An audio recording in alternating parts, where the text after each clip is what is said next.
Welcome to Funshala. नमस्ते बच्चों, क्या आपने कभी सोचा है कि दुनिया भर के साइंटिस्ट लेंथ, मास और टाइम को सेम तरीके करते हैं?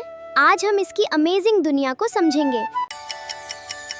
टाइम बताता है कोई इवेंट कितनी देर तक चलता है। इसकी एसआई यूनिट है सेकंड और एस।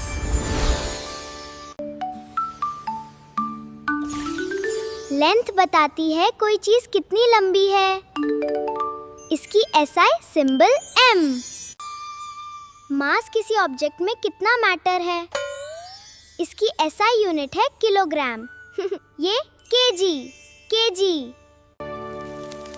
इलेक्ट्रिक करंट मतलब इलेक्ट्रिक चार्ज का फ्लो। इसकी एसआई यूनिट है एम्पियर, ए। टेम्परेचर बताता है कोई ऑब्जेक्ट कितना हॉट या कोल्ड है।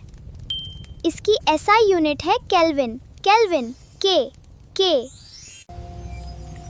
अमाउंट ऑफ सब्सटेंस बताने के लिए हम मोल यूज करते हैं। इसकी एसआई यूनिट भी मोल है।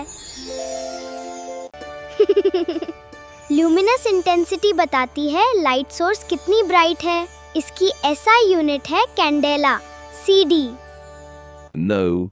Physical quantity SI base unit symbol first unit is time second S second unit is length meter M third unit is mass kilogram kilograms fourth unit is electric current ampere A fifth unit is thermodynamic temperature Kelvin K sixth unit is amount of substance mole seventh unit is luminous intensity candela CD